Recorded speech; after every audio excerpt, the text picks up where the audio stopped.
નમસ્કાર મિત્રો, સ્વાગત છે તમારું આપણી આ યુટ્યુબ ચેનલમાં જેનું નામ છે ગુજરાતી જીકેની જમાવટ।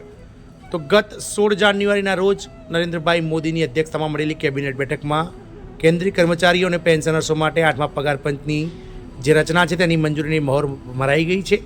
ત્યારે હવે કર્મચારીઓમાં એક જ પ્રશ્ન છે કે 8મા પગાર પંચમાં કેટલો પગાર વધશે અને કેટલું રહેશે ફિટમેન્ટ ફેક્ટર।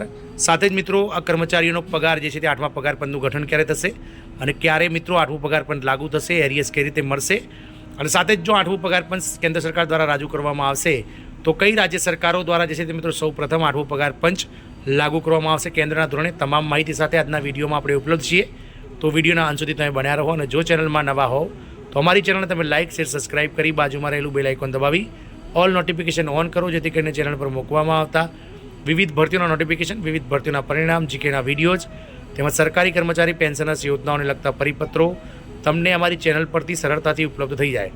તો આપ સૌ જાણો છો તે પ્રમાણે ગત 16 જાન્યુઆરીના જો માનનીય વડાપ્રધાન શ્રી નરેન્દ્રભાઈ મોદીની અધ્યક્ષતામાં મળેલી કેબિનેટ બેઠકમાં 8મા પગાર પંચ જે કેન્દ્રીય કર્મચારીઓ માટે નિમવાનું છે 1 જાન્યુઆરી 2026થી તેના ગઠનને લઈ અને મંજૂરીની મહોર માગી દેવામાં આવી છે। મિત્રો 7મા પગાર પંચની વાત કરીએ તો 7મા પગાર પંચનું ગઠન 28 ફેબ્રુઆરી 2014ના રોજ કરવામાં આવ્યું હતું, પરંતુ 8મું પગાર પંચ જે છે તે મિત્રો ઘણું લેટ જે છે સરકાર દ્વારા મંજૂરી મળી છે।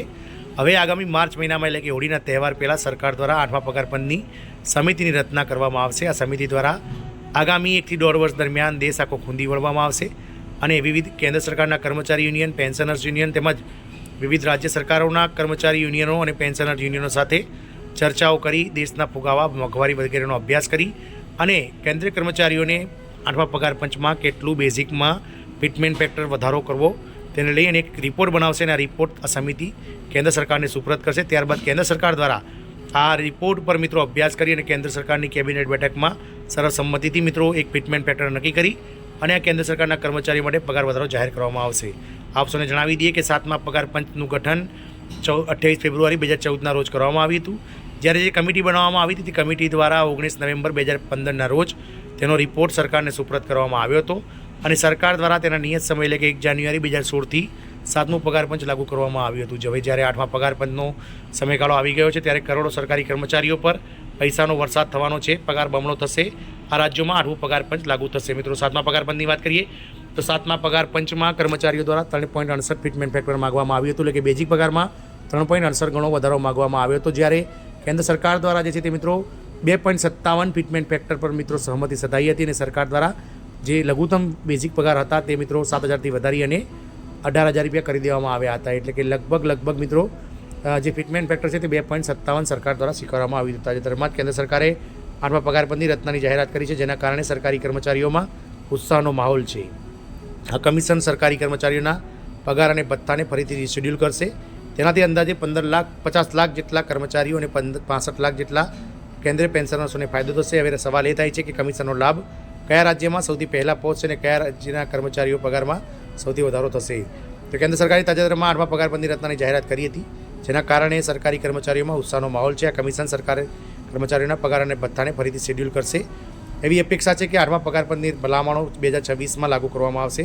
લગભગ 50 લાખ કેન્દ્રીય કર્મચારી અને 65 લાખ કરતાં વધારે પેન્શનર્સોને તેનો સીધો લાભ મળશે। આ નિર્ણયથી સરકારી કર્મચારીઓની આર્થિક સ્થિતિમાં સુધારો થશે અને તેમને તેમની મહેનતનું યોગ્ય મૂલ્ય મળશે। હવે સવાલ એ ઊભો થાય છે કે કમિશનનો લાભ કયા રાજ્યમાં સૌથી પહેલાં પહોંચશે અને કયા કર્મચારીઓના પગારમાં સૌથી વધારો થશે। જાણીએ તો કયા રાજ્યમાં સૌપ્રથમ પે કમિશન લાગુ કરવામાં આવશે। તમને જણાવી દઈએ કે જ્યારે કેન્દ્ર સરકારના નવા પગાર પંચની ભલામણો લાગુ કરે છે ત્યારે તમામ રાજ્યોને તેને અપનાવવા માટે માર્ગદર્શિકા જારી કરવામાં આવે છે। જોકે દરેક રાજ્ય તેની નાણાકીય સ્થિતિ અને બજેટ અનુસાર તેનો અમલ કરે છે। આવી સ્થિતિમાં ભૂતકાળના અનુભવોને જોતા એવું માનવામાં આવે છે કે મોટા આર્થિક રીતે મજબૂત રાજ્યોમાં આ ભલામણો સૌથી પહેલાં ઉત્તર પ્રદેશ, મહારાષ્ટ્ર અને ગુજરાતમાં લાગુ કરી શકાય છે। 2016માં જ્યારે કેન્દ્ર સરકારે 1 જાન્યુઆરી 2016થી 7મું પગાર પંચ લાગુ કર્યું ત્યારે તેની ભલામણો સૌ પહેલો જે પ્રયોગ છે જે સૌથી પહેલાં મિત્રો ભલામણો કેન્દ્ર સરકારના ધોરણે ઉત્તર પ્રદેશ રાજ્યમાં લાગુ કરવામાં આવી હતી। તે સમયે બિહાર અને મધ્યપ્રદેશ જેવા રાજ્યોએ તેને લાગુ કરવામાં સમય લીધો હતો। યુપી સરકારે તેને 1 જાન્યુઆરી 2016થી જ લાગુ કર્યું હતું, જેનો લાભ લગભગ 16 લાખ કરતાં વધારે સરકારી કર્મચારીઓને ઉત્તર પ્રદેશમાં મળ્યો હતો। તે સમયે બિહાર અને મધ્યપ્રદેશ જેવા રાજ્યોએ તેને લાગુ કરવામાં સમય લીધો હતો। તે સમયે મધ્યપ્રદેશ સરકારે જૂન 2017માં તેને અમલીકરણની જાહેરાત કરી હતી। જોકે તે 1 જાન્યુઆરી 2016થી અસરકારક માનવામાં આવ્યું હતું અને 1.5 વર્ષનું જે છે તે એરિયસ મધ્યપ્રદેશના સરકારી કર્મચારીઓને મળ્યું હતું। જો આપણે બિહારની વાત કરીએ તો અહીંની સરકારે 7મા પગાર પંચની ભલામણો લાગુ કરવામાં થોડો વધુ સમય લીધો હતો. રાજ્યમાં કયા રાજ્યના કર્મચારીઓને વધુ પગાર મળશે? તો 8મા પગાર પંચ લાગુ થયા બાદ ઉત્તર પ્રદેશ, બિહાર અને મધ્યપ્રદેશના સરકારી કર્મચારીઓના પગારમાં સુધારો થવાની અપેક્ષા છે. મીડિયા રિપોર્ટ્સ અનુસાર ફિટમેન્ટ ફેક્ટર વધીને 2.86 થઈ શકે છે, જેના પરિણામે ન્યૂનતમ બેઝિક સેલેરીમાં અંદાજે 186 ગણો વધારો થઈ શકે છે. આ વધારો મોંઘવારી ભથ્થું અને ફિટમેન્ટ ફેક્ટર પર નિર્ધારિત રહેશે. જો રાજ્ય સરકારો આ નવા ફિટમેન્ટ ફેક્ટરને અપનાવે તો કર્મચારીઓની આર્થિક સ્થિતિમાં સુધારો નોંધપાત્ર થશે. આનાથી તેમનું જીવન ધોરણ સુધરશે. એટલું જ નહીં, પરંતુ રાજ્યની વહીવટી કાર્યક્ષમતા પણ વધી શકે છે. ધારો કે જો કર્મચારીનો લઘુત્તમ બેઝિક પગાર 22,000 રૂપિયા છે, તો 8મા પગાર પંચના અમલ પછી તે વધીને 62,920 રૂપિયા થઈ જશે. પગાર કેટલો હશે તેની ગણતરી કરવા માટે તમારે ફક્ત તમારા મૂળભૂત પગારથી વધેલા ફિટમેન્ટ ફેક્ટરને ગુણવાનો છે. ગુણાકાર પછી જે ગુણાકાર આવશે તે તમારો નવો બેઝિક બનશે. ધારો કે જો કર્મચારીને મિત્રો બેઝિક પગાર છે 7મા પગાર પંચમાં લાગુ કર્યું ત્યારે ફિટમેન્ટ ફેક્ટર 2.57 હતું, જે મુજબ પગારમાં 2.57 ગણો વધારો થયો હતો. 6ઠ્ઠા પગાર પંચમાં ફિટમેન્ટ ફેક્ટર 1.86 હતું. આ પગારમાં વિવિધ વધારો દર્શાવ્યો હતો. ગુજરાત સરકારની વાત કરીએ તો ગુજરાત સરકાર મિત્રો 2027માં વિધાનસભાની ચૂંટણીઓ આવવાની છે, એટલે કે કેન્દ્ર સરકાર દ્વારા આ વખતે ચોક્કસથી આ 8મો પગાર પંચ લાગુ કરવાને સમય લઈ શકે છે. નિયત સમય 1 જાન્યુઆરી 2026 હાલના સમયમાં લાગતું નથી કે મિત્રો સમિતિ દ્વારા રિપોર્ટ જલ્દીથી તૈયાર થાય અને 1 જાન્યુઆરી 2026થી 8મો પગાર પંચ લાગુ કરાય. પરંતુ આશાઓ એવી સેવાઈ રહી છે કે આ 8મો પગાર પંચ જે છે તે મિત્રો વર્ષ 2026ના અંતમાં જે છે તે સરકાર દ્વારા લાગુ કરી શકાય છે. કેન્દ્ર સરકાર દ્વારા, ગુજરાત સરકાર દ્વારા પણ મિત્રો વર્ષ 2026ના અંતમાં અથવા તો વર્ષ 2027ના એપ્રિલ મહિના સુધી કેન્દ્ર સરકાર ગુજરાત સરકારના કર્મચારીઓ માટે 8મો પગાર પંચ લાગુ કરી શકાય છે મિત્રો. આમ મિત્રો તમામ કર્મચારીઓ કે જેઓ 8મા પગાર પંચની રાહ જોઈ રહ્યા છે તેમના માટે આ ન્યૂઝ ખૂબ જ સારા હશે. જય હિન્દ, અસ્તુ.